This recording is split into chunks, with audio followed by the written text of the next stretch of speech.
حج کس قدر عظیم عبادت ہے، حج کا اجر و ثواب کیا ہے، اسلام کے اندر اس کی کتنی اہمیت ہے، اور جو بندے حج کر لیتے ہیں اللہ کے گھر کا مہمان بن کے واپس آ جاتے ہیں، ان کی شان، ان کی فضیلت اور ان کے مناقب قرآن و احادیث کس انداز سے بیان کرتے ہیں۔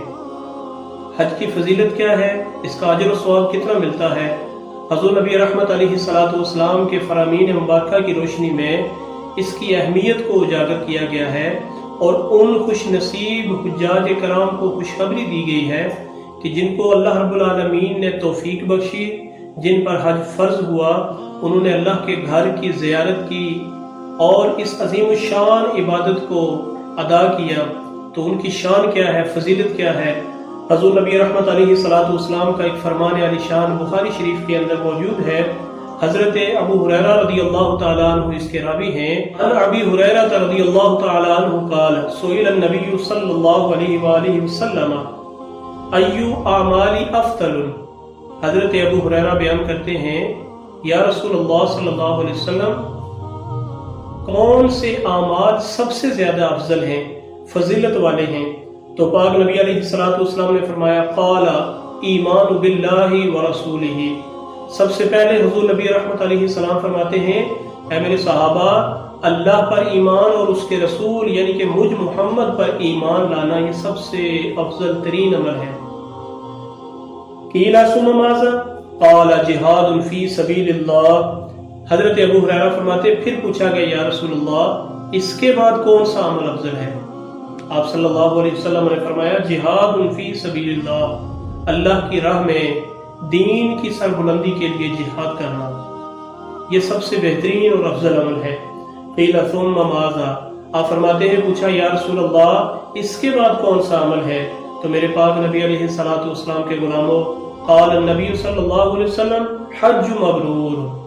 حضور نبی کریم علیہ السلام فرماتے ہیں، اس کے بعد تیسرے نمبر پر حج مبرور بہت ہی افضل ترین عمل ہے۔ اب حج مبرور کیا ہے؟ وہ مقبول ترین حج، وہ حج کہ جس کی مقبولیت اللہ رب العالمین کی بارگاہ میں ہے، کہ جو بندہ فقط اس رب کی رضا کے لیے، اس کا حکم پورا کرنے کے لیے، اس کے حبیب علیہ السلام کے طریقوں کے مطابق حج کے ارکان بجا لاتا ہے، ہر قسم کی لغویات سے، ہر قسم کی لغزش سے، ہر قسم کی خطا سے، رفث سے، فسق سے اپنے آپ کو جدال سے پاک رکھتا ہے، جو بندہ اس کی رضا کے لیے اس قدر حج کر کے واپس آتا ہے، وہ حج مبرور یعنی کہ حج مقبول ہے۔ اور حج مقبول حضور نبی کریم علیہ السلام کا ایک اور فرمان علی شان، عن ابی ہریرہ رضی اللہ تعالی عنہ قال، حضرت ابو ہریرہ رضی اللہ تعالی عنہ فرماتے، قال النبی صلی اللہ علیہ وآلہ وسلم العمرۃ الی العمرۃ کفارۃ لما بینہما۔ حضرت ابو ہریرہ فرماتے ہیں کہ پاک نبی علیہ السلام نے فرمایا، ایک عمرہ سے دوسرے عمرہ تک کے لیے اس کے درمیان جتنی بھی انسان سے خطائیں، لغزشیں سرزد ہوتی ہیں، کفارہ بن جاتا ہے، معافی کا ذریعہ بن جاتا ہے۔ والحج مبرور لیس لہ جزاء الا الجنہ۔ حضور نبی کریم علیہ السلام فرماتے ہیں کہ حج مبرور، اس کی جزا اللہ کی بارگاہ میں سوائے جنت کے اور کچھ نہیں۔ اللہ اکبر، کتنا عظیم الشان یہ فرمان ہے، کتنی خوبصورت خوشخبری ہے ان حجاج کرام کے لیے، ان خوش نصیب اہل ایمان کے لیے کہ جو اللہ کی رضا کے لیے اس کے گھر کے مہمان بنتے ہیں۔ رب نے توفیق بخشی، ان پر حج فرض ہوا، اور اس کو بغیر ہیل و حجت کے، بغیر وقت ضائع کیے وہ اللہ کے گھر کے مہمان بنے، حج کیا، حج مبرور کیا، اس کی رضا کے لیے حج کیا، تو اس قدر ان کا بدلہ ہے کہ حضور نبی کریم علیہ السلام فرماتے ہیں کہ اس کا بدلہ فقط جنت ہے۔